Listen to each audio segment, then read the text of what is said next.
Começa aqui o Pod Mais Empresas, o podcast corporativo que traz assuntos ligados ao interesse das companhias e de uma forma geral também, como é o caso de saúde mental, um tema que tem ganhado cada vez mais espaço na mídia, nas discussões, nas palestras, enfim, é um tema que começa a ser levado a sério, ao que tudo consta.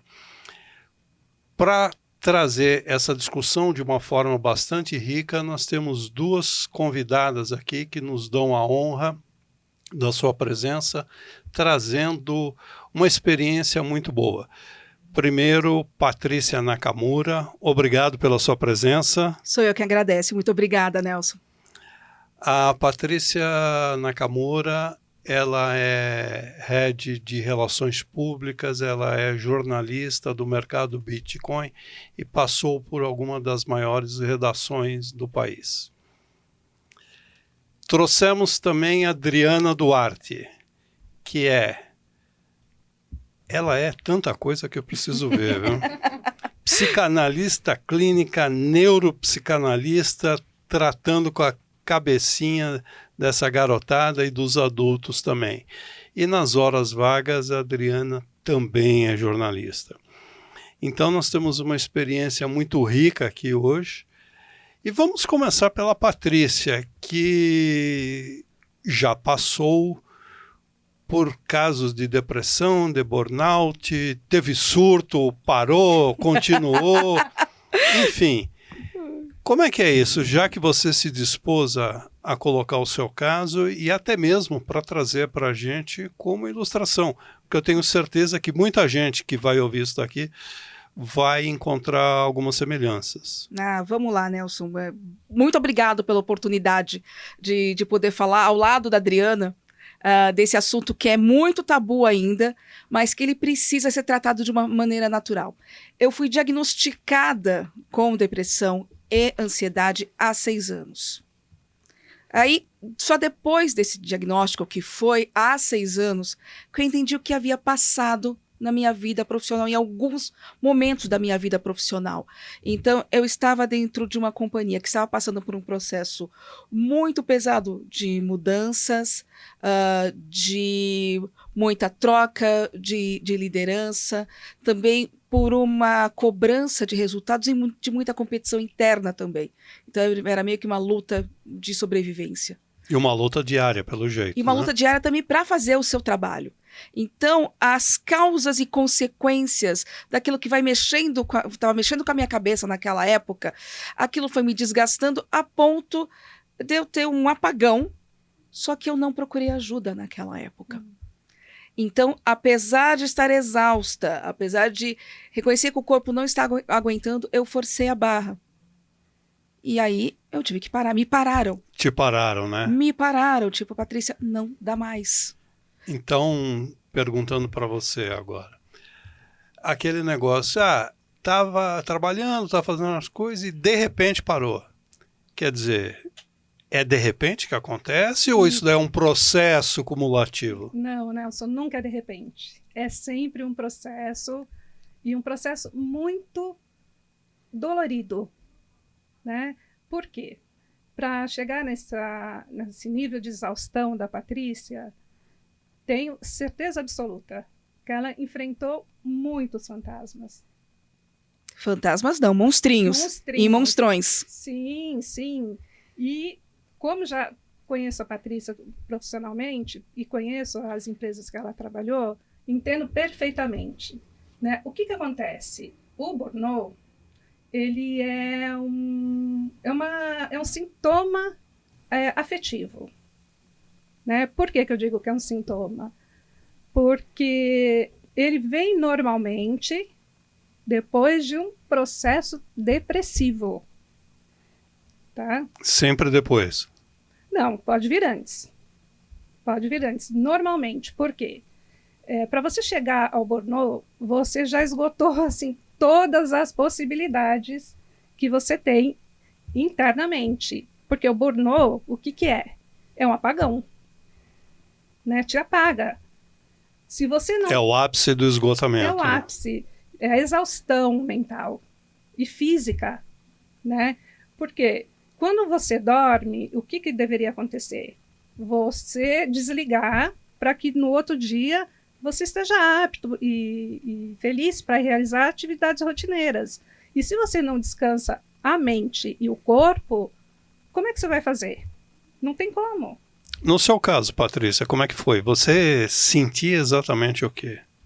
Hoje você tem consciência, você está se expondo, você é uma pessoa inteligente, deve ter estudado, deve ter tido várias percepções acerca do assunto. Mas na época, até você chegar naquela parada forçada, que sintomas que vieram antes?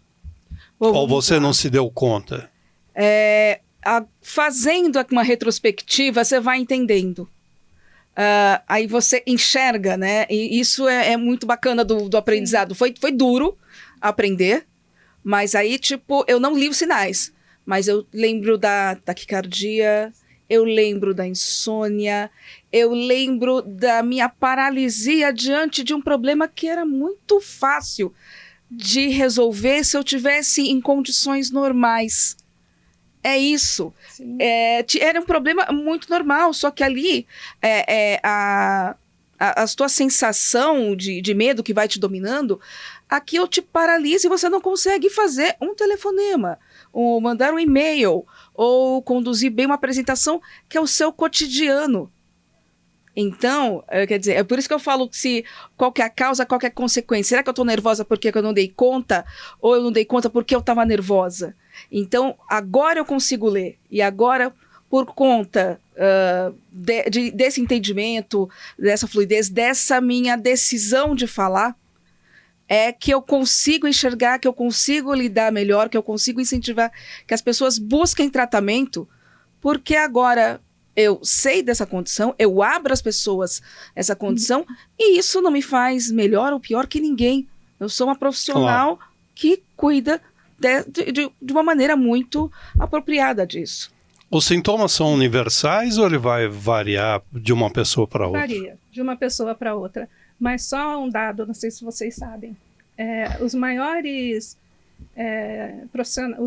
profissionais que estão mais propensos a ter burnout são médicos, professores e jornalistas. Por quê? Por conta de realizarem trabalhos repetitivos durante muito tempo da vida. Né? Então, como a Patrícia diz, eu parei diante de problemas simples, sim, a pessoa para. Porque ela não consegue ter discernimento do que é certo e do que é errado. Né? E o medo de ser julgada. Né? Então, isso te trava. Esse é o grande lance do burnout. É o medo de ser julgado. Né? Principalmente no mercado corporativo. Né? Sim, o que te levou a expor isso daí agora? Eu estou vendo alguns colegas, assim... Só como referência, claro. eu li na sua página do LinkedIn. Exatamente. O desabafo que você fez e você disse que estava disposta a conversar sobre com quem quisesse. Exato. E aí que surgiu o convite, né? Uhum. Pela sua coragem e pela oportunidade do tema. Exatamente. Era uma promessa que eu tinha feito, né, pelo Janeiro Branco, né, que é o mês de conscientização, né, a respeito de ansiedade, depressão. Então, eu havia me prometido, porque eu estava vendo muitas pessoas ao meu entorno, e não só no ambiente profissional, mas em casa, com amigos, com pessoas com quem eu converso de vez em quando. Então, além de ler os próprios sinais, você vê que as outras pessoas estão sofrendo também. E eu não quero que ninguém mais passe pelo que eu passei, porque não é difícil. Sim. Essa ajuda. O difícil é reconhecer. E uma vez que uma pessoa comum e que tem uma profissão, resolve abrir, isso empodera as outras pessoas para que elas também encorajem, também para que elas procurem ajuda. Eu queria ir até o extremo, né? Já que o assunto é saúde mental e está tudo dentro, falar um pouquinho de suicídio. Eu levantei um dado que eu desconhecia, eu tinha ideia que era alto, mas não do jeito que é. No Brasil, 147 mil suicídios. É um negócio assim absurdamente alto. Uma outra coisa, isso são dados de uma pesquisa que foi feita com a Universidade de Harvard e a Fiocruz em parceria. Bom, e aí tem esses dados, eles são relativamente a 2011 a 22, nesse período aí, nessa década. Causas mais comuns, automutilação, que você vai encontrar em crianças de 10 a 24 anos, e o suicídio propriamente já nos adultos e idosos com maior incidência, né? Aí, inevitavelmente, lembrei do Flávio Migliaccio, que era aquele ator que tanta graça fez, que tanto se esmerou na profissão e aquela coisa, né? Como a gente diz. E, de repente, o cara se mata. Mas será que foi de repente? Não. Não foi de repente. Então eu queria ouvir vocês a respeito dessa questão do suicídio, que vai assim até o último patamar, né? Tá, eu tenho um dado aqui, Nelson, até não sei se vocês sabem. O Brasil perde anualmente, gente, perde, tá? Cerca de 63 bilhões de reais por conta de problemas de saúde mental. A gente está atrás apenas dos Estados Unidos, onde essa questão de saúde mental, lá é uma questão de saúde pública, né? Com a diferença que os caras lá andam armados, né? E aqui nem todos. Nem todos. Mas assim, o cara para chegar a se suicidar, esse processo, ele dá sinais. Né? Ele dá sinais. E a família, o círculo, o ambiente onde ele está inserido, as pessoas não têm conhecimento de ajudá-lo, não têm condições de ajudá-lo, né? As pessoas não estão preparadas, é isso? Não estão preparadas. Para lidar com esse tipo de situação. Todo mundo consegue fazer uma leitura de quem precisa de ajuda? Porque eu sei de pessoas, eu conheço os episódios que podem ter afetado as pessoas, mas dentro de um ambiente corporativo é possível ver um colega com o qual eu não tenho tanto contato? Como é que funciona? Sim, é possível você ver. Uhum. Você não pode identificar e nem diagnosticar. Claro. Né? Mas ele dá indícios. Por exemplo, ele tem fobia social, né? Ele tem uma extrema dificuldade de se relacionar emocionalmente. Né? Sabe aqueles eventos, aquelas coisas, a pessoa está sempre dando desculpa para não ir. Por quê? Ele não se vê inserido nesse meio. Né? Então, eu costumo dizer, gente, e é uma... Assim, um suicídio é uma atitude rebelde? É uma atitude de extrema coragem, eu acho. Né? Porque a pessoa cansa de viver, ela perde entusiasmo pela vida e não encontra apoio, não encontra solução, vai lá e resolve, ela sozinha, ela tira a própria vida. Eu acho que é muito corajoso isso daí. Né? E o índice de suicídio entre jovens adultos e idosos com mais de 80 anos é alarmante. Que é a faixa que ocorre mais? Que ocorre mais. A partir dos 80 anos. E mais mulheres com mais de 80 e homens jovens adultos. Mas isso daí se deve ao quê? É um nível de pressão? Tem alguma questão hormonal que explica? No caso dos idosos, tem a questão do abandono parental, né? Da solidão, da falta de atividade, da falta de... Também uma queda gritante de serotonina, né? Que eu, quando pego um paciente que eu consigo identificar que existe essa possibilidade, eu já peço eu já peço os exames. Eu falo, como é que estão os exames clínicos? Até para você saber de onde que você está partindo, sim, né? Sim, até como neuropsicanalista, eu tenho que pedir isso. Porque o que é a neuropsicanálise hoje? Né? A neuro, como neuro, a gente observa, trata como que o meu cérebro se comunica com o meu corpo e vice-versa. E principalmente quando ocorrem lesões no sistema nervoso central, como aneurisma, por exemplo. Né? Então, no meu caso, tá, com a minha experiência, eu nunca trato um paciente com indício de suicídio sem acompanhamento psiquiátrico e clínico. Tá? Que eu sou super a favor da medicamentalização. Perfeito. Sou super a favor. Sim, claro. A terapia, ela é complementar. Né? E a psicanálise, ela atua de uma maneira diferente da psicologia nesses casos. Você, Patrícia, teve algum caso que você vivenciou, que você conheceu e que a pessoa chegou até o final? Não, felizmente não. Felizmente não. E eu não quero que isso aconteça, por isso que eu mantenho esse olhar vigilante sobre os meus. Que bom, eu acho que é importante, porque é tão triste, é tão devastador para quem está no entorno também, né?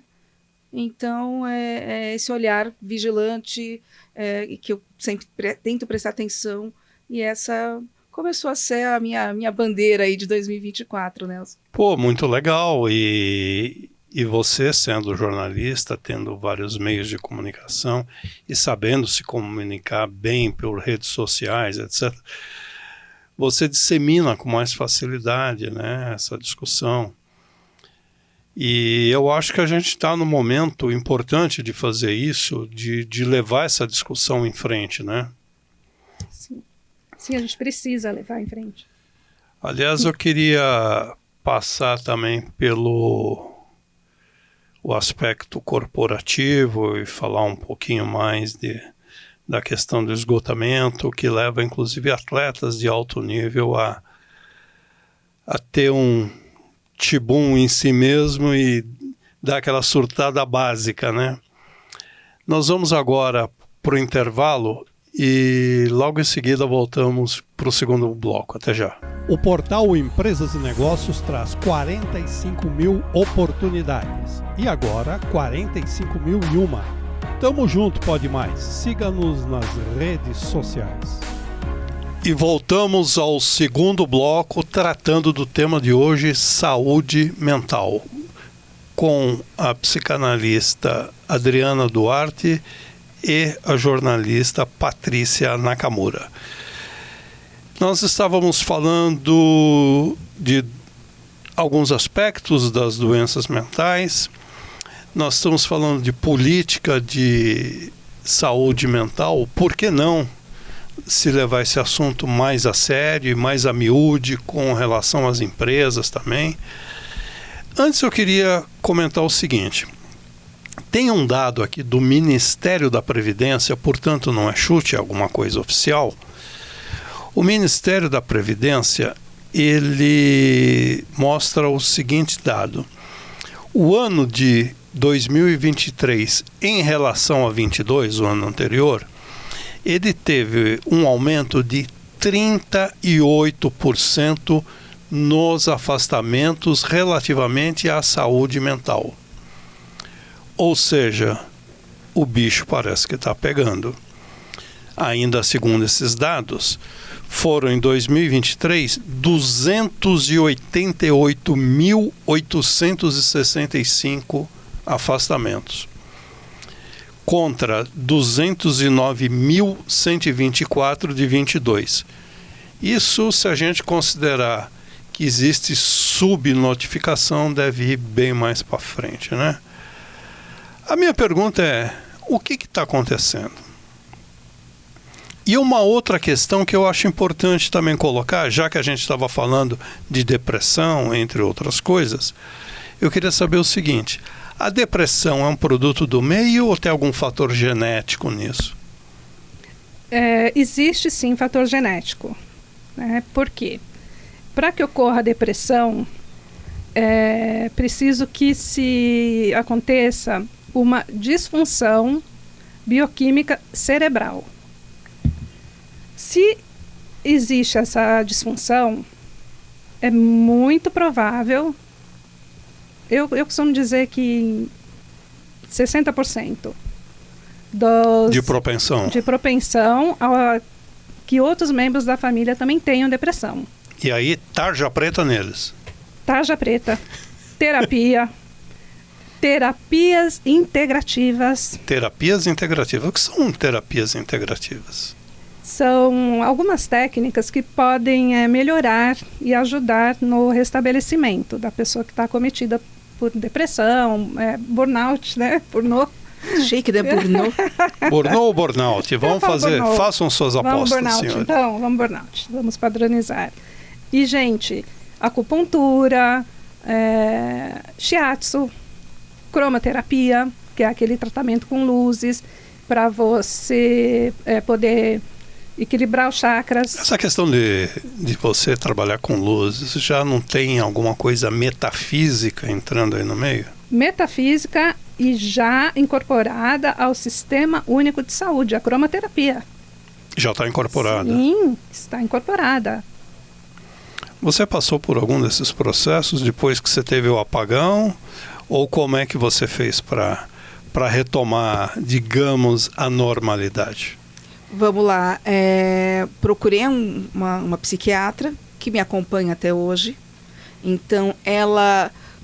Começamos um processo medicamentoso até que eu tivesse condições de enfrentar uma terapia. Porque você precisa também, porque é um exercício tão duro de autoconhecimento e tão necessário que você vai tomar porrada sim, você vai ter que se enxergar sim. Não é fácil. Doído, mas você se entende e também você progride. Isso é muito bom. Então eu passei pelo processo medicamentoso até ter forças para ter um acompanhamento terapêutico com uma psicóloga. Não estou mais no processo com a psicóloga, mas eu tenho acompanhamento com a psiquiatra. Então, tem episódios tipo, olha, não vai tomar remédio, você está bem, mas é a eterna vigilância. É isso. Vamos falar, para não trazer só no aspecto, é importantíssimo o seu depoimento, o seu testemunhal, até porque foi a origem da nossa pauta, né? Pois é. O seu apagão. E é fundamental o seu depoimento aqui para compreensão, para validar algumas questões também. Eu queria ver, mas a gente abrir um pouco mais a discussão, digamos, para um grupo social que você frequenta e para uma empresa. Como é que a gente trata isso daí no âmbito coletivo?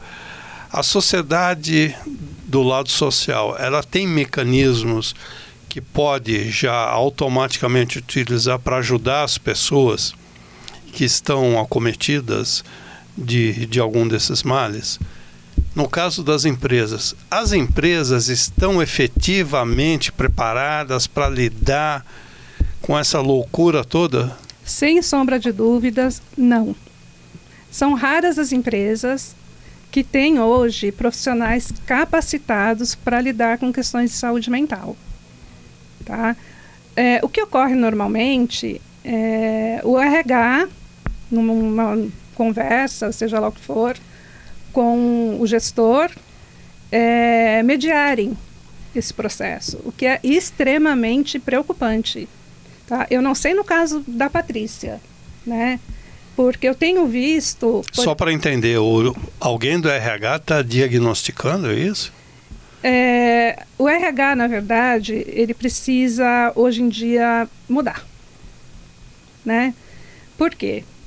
Se a gente não cuidar, se as empresas não cuidarem, e eu posso falar porque tenho filhas que trabalham em empresas, enfim... esse número que você citou, os números que você citou agora vão aumentar consideravelmente, Nelson. Por quê? São quase 300 mil num ano. É muita coisa, né? É muita coisa, né? É muita coisa. O que acontece? Imaginando que não estejam subnotificados, ou seja, porque eu já conversei com alguém quando fui fazer uma pesquisa prévia, teve gente que me disse, olha, você pode jogar mais 40% em cima disso. Eu falei, quanto? 40%. Não duvido. Nem eu tenho certeza. Tenho certeza. E aí a situação é muito mais grave do que aparece, né? Muito do grave. que aparenta. E não só, Nelson, as empresas, né?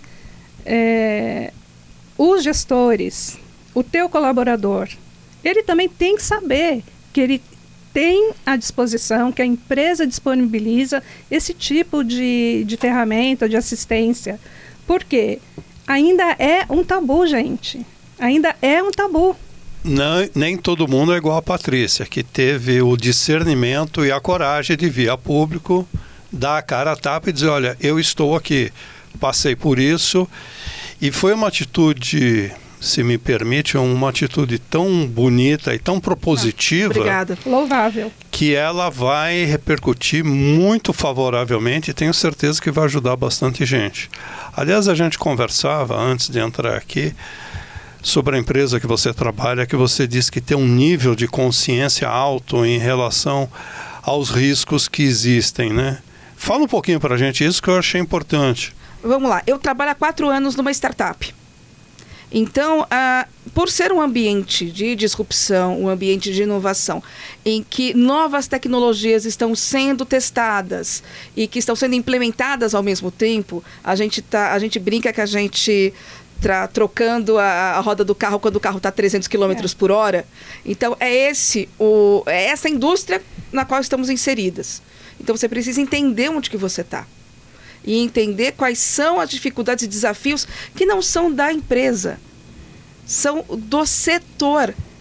Então, você precisa ter esse grau de consciência para que a pessoa mesmo, a colaboradora, tenha ideia de onde ela está pisando. O mercado é cruel, né? O mercado é cruel e, assim, ele não precisa, porque ele é cruel, ele não precisa ser desgastante. Você precisa estar ciente. Eu acho que ter esta ciência de onde você está. Porque, assim, você não sabe como você vai, tipo, se você vai bater metas, a gente não sabe, porque tem milhões de condicionantes ali.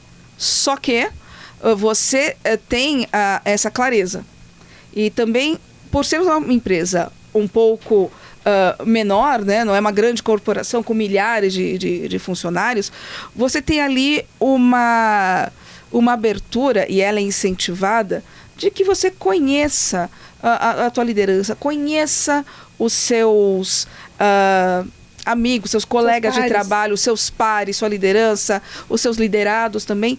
E isso pode te dar indício de que alguma coisa não está bem. Então, aí que acontece? Você pode abrir para o RH, e o RH que faz esse encaminhamento. Um trabalho preventivo, talvez. Um trabalho preventivo, mas ele encaminha para um profissional, caso seja necessário. Ele não vai agir, olha, você vai afastar, você vai tomar... Não, você vai conversar com o responsável, você vai conversar com o plano de saúde. Então, é isso que a gente tem lá. O mercado é cruel, é difícil, em qualquer indústria vai ser difícil, mas acho que essa abertura, essa transparência e essa cultura, eu acho que é uma coisa que é cultural ali. Você sabe onde é que você está. E as empresas que já estão no mercado e não têm essa cultura? Pois é. Qual é um modelo que seria ideal? Você ter alguém dentro da própria empresa que identifique essas questões e procura fazer essa intermediação, como a Patrícia falou, encaminhar, ou não precisa necessariamente ter ninguém dentro da empresa, mas ter um convênio psicológico, um convênio médico que dê esse suporte? Olha, Nelson, na minha opinião, você ter ou não um profissional dentro da empresa realmente é uma questão extremamente cultural, né? Por quê? Eu atendo executivos de multinacionais que chegam e me falam assim: hoje eu não quero falar nada, eu quero chorar. E choram. E em algum momento eu pergunto: o que houve? Eu não aguento mais, eu estou no meu limite, estou no limite do suportável. E a minha pergunta é: você comunicou o RH da sua empresa? Não tenho espaço para isso. Então, se o colaborador sente que não tem espaço para isso, e ele precisa daquele trabalho, ele não vai acionar. Ele está evitar de expor as suas fragilidades, é isso? Sim, ainda. A Patrícia é muito feliz de estar nessa empresa. Eu sou super a favor de startups, inclusive para saúde, na área de saúde mental. Tá? Ele não pode expor. Então, assim, o ideal seria que existisse um profissional experiente, principalmente com questões de diversidade, para lidar com questões relacionadas a essa diversidade que a gente está vendo hoje nas empresas. A questão da saúde mental, ela entra na diversidade. Demais. Pô, bem pensado isso, eu nunca tinha feito a ligação. Sim. Engraçado que quando você falou do líder, do CEO, do grande executivo que não fala, ele acaba afetando a cadeia toda. Todo mundo que é comandado por ele. Então, se a liderança não se cuida, como é que ele vai cuidar do resto, do operacional, para que a empresa consiga engrenar? Sim. Não vai dar certo. Você está falando de altos executivos, né? Altos executivos. Ocorre também o seguinte, atletas de alto rendimento, eles podem passar pelo mesmo problema. Recentemente, teve uma partida de futebol entre o Sport e o Fortaleza. A torcida do Sport invadiu o ônibus do Fortaleza, apedrejou jogadores. Foi um verdadeiro horror. Saíram de lá pelo menos 6 jogadores machucados. E um deles, o Thiago Galhardo, ele ficou tão traumatizado com a situação que ele pediu o afastamento das atividades profissionais por um período aí. Eu não me lembro de ter ocorrido nenhum caso semelhante. Eu acompanho futebol já há algum tempo e não lembro disso. Mas, um pouco mais para trás, na Olimpíada de Tóquio, a Simone Biles, que é aquela mega ginasta, né? Quando ela ia para as finais, ela teve um apagão e falou, eu não vou fazer. E aquilo mexeu com o mundo, né? Falou, pô, peraí, mas uma ginasta de altíssimo rendimento, como é que pode numa Olimpíada, né? Que é o máximo que ela podia disputar em termos de competição, apagou. E aí? A pergunta é, pessoas muito bem preparadas, intelectual, fisicamente, elas sofrem os mesmos efeitos? Ou mais. Porque no caso de atletas, eles priorizam muito o físico, o rendimento físico. Mas, gente, me ajudem. Se a minha cabeça não está bem, como é que o meu corpo vai estar bem? Né? De fato. Se somos uns seres integrados, né? Se tudo funciona, deveria funcionar em perfeita harmonia e sintonia.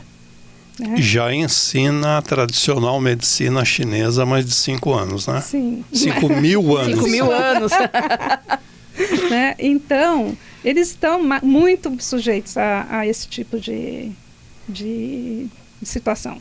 E vai piorar.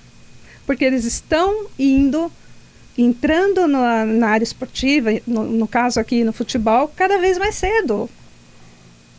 Né? Então, como é que esses meninos que saem lá da puberdade, né? E são submetidos a um nível de pressão extraordinário, né? Vão ter condições de lidar com questões de saúde mental, com questões relacionadas à medicamentalização, relacionada à cobrança, relacionada a seja lá o que for. Não tem estrutura Já psíquica. pensou, você pega um garotinho, leva até o Allianz Parque, aquele baita estádio, ele começa a ficar deslumbrado, porque é o mais bonito de São Paulo. E aí chega alguém e fala, você vai ter que ganhar um Mundial, você vai ter que ganhar um Mundial. Aí a criança não aguenta. Não aguenta, né? gente, não aguenta. Mas tem um exemplo, ainda falando das Olimpíadas, que eu achei muito bacana, que é o pessoal do skate, que é um pessoal mais jovem, dos 14, 15 anos. Exatamente, que a Raíssa brilhou, os outros atletas do skate também brilharam bastante. Ali, nos bastidores, havia um clima de competição, porque eles estavam ali competindo, mas tinha um clima muito de parabenizar o outro, de colaborar, de você também torcer pelo outro. Eu acho que dentro de uma corporação, ser competitivo é importante, mas você tem que ter o apoio também. Você precisa ter essa parceria. Quando eu vi, dentro da Olimpíada, aquele pessoal que já é a geração alfa, não é nem Gen Z, já é Gen Alpha, e torcendo e ficando muito empolgado com o sucesso do outro. Ali eu achei que, olha, tem uma coisa diferente acontecendo. Opa, nem toda a humanidade está perdida ainda. Não, porque eles estavam torcendo, elas vibravam uma com outra. Quer dizer, eu não lembro exatamente, tinha um atleta que estava em primeiro lugar, ele estava parcialmente ali em primeiro, foi um outro competidor, passou, ele estava aplaudindo, estava exultante, porque o colega dele, o adversário dele fez uma manobra importante. Então, eu acho que começa-se a ter isso, de vibrar pelo sucesso do outro também, ser menos egóico, né? Ter mais essa questão também da colaboração. Eu acho que isso é importante também. O Bernardinho, quando explodiu no vôlei, né? Descobriram que o cara era um baita de um gestor acima de tudo. Exato, Sim. Exato. Como é que traz essa experiência aí do esporte, da Olimpíada, que vocês estão falando, para dentro da empresa? Para traduzir isso daí em produtividade, em melhoria de ambiente? Acolhendo o seu colaborador, fazendo ele entender que ele pertence àquele meio, né? E dando ferramentas, proporcionando ferramentas, enfim, para que ele se autoavalie também, porque isso é muito importante, né? E o que eu acho, essa questão das Olimpíadas, é uma geração extremamente saudável, uma geração, você vê, raramente você encontra, no caso do skate, um skatista com problemas de depressão. Por quê? É um esporte que a adrenalina é lá em cima, o nível de serotonina é alto e é um lazer. Tá? Foi há pouco tempo incluído na Olimpíadas. Uhum. Né? É como surf. Né? Você vê, você falou de surf, Gabriel Medina, que é o nosso super campeão aí, sim. que também se afastou, acho que 1 ou 2 anos das ondas da praia. Ele também teve, por problemas de saúde mental. Por quê? Já existia ali, por conta de genética, esse agravante, né? Que não foi tratado e veio, ao longo do tempo, sendo negligenciado. Quer dizer, as pessoas estão tendo a coragem e a oportunidade, atualmente, de expor essas situações, né? Sim. E se a gente parar e pensar, quantos não tiveram problemas e nunca disseram nada, né? Exato. É triste. É muito triste. Você vai ver, você vê muito isso no meio musical, né? Artista que de repente desaparece, outro se enfia nas drogas, outro não sei o quê, cada um tem uma história diferente, ou não exatamente tão diferente assim. Mas o pessoal acaba se perdendo, né? Pelo caminho. E além do ser humano, você vai perdendo talentos, né? Eu acho que era o momento da gente até poder fomentar essa discussão um pouco mais e pensar em alguns modelos para ajudar, de repente, começar a trazer alguns empresários aqui também para debater a questão saúde mental. Excelente. Não só para debater produtividade e inovação, porque isso daí muitas vezes o cara vem e fala decorado, né? Deixa eu ver o que ele vai perguntar, quais são os temas que você vai explorar e decora algumas respostas. Eu acho que seria bem legal você ter mais na linha que o podcast é um pouco diferente da mesa redonda que a gente fazia antes, né? Não sei, eu não sou dessa época da mesa redonda, nem sei o que é. Não, você já pegou da televisão. Já pegou a quadradinha. Isso é um clássico. Mesa redonda é um clássico, imagina. Mas eu acredito sinceramente que a gente possa oportunamente retomar esse assunto e eu vou contar com vocês. Puxa, pode Que contar. bom. Estou e continuo à disposição. Vou pedir para você dar uma mensagem final e você também. Tá vendo? Se fosse um empresário, já vinha, né, com o script. Tá vendo? Eu não tenho script Você nenhum. isso não está combinado. Pois é, isso não está combinado, mas vamos lá. Colocando ali, fazendo um resumo do post que eu fiz ali no LinkedIn. Eu resolvi abrir para que as pessoas se conscientizem, para que elas se sintam à vontade, para que elas busquem apoio, né? Que não negligenciem em nenhum momento a saúde mental. Porque eu fiz isso, eu me prejudiquei, aprendi, não faço mais. E desde que eu tomei essa decisão, minha vida só melhorou. Minha vida pessoal, minha vida profissional. E não tem um tabu, gente. Vá procurar ajuda.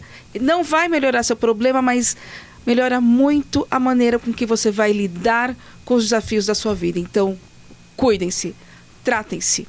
É isso, esse é meu recado e também meu agradecimento Muito a legal. você, Nelson, Adriana. Vou revê-la. Igualmente. Adriana, a saideira. Eu quero dizer que para as pessoas, façam terapia. Gente, todo mundo precisa fazer terapia. Busquem ajuda, falem, exponham seus problemas, mas o mais importante, busquem ajuda, porque existe. Também agradecer a participação e o convite. Sou eu quem agradeço a participação de vocês, foi extremamente enriquecedora e vamos marcar novas rodadas. Bora, vamos Que falar de bom. coisa A boa Patrícia, a Adriana, muito obrigado. E você, empresário, presta atenção, ouça novamente. Eu acho que vale bem a pena esse podcast, porque isso daí vai te ajudar a refletir bastante pelo futuro do seu negócio. A todos vocês, um forte abraço e até a próxima.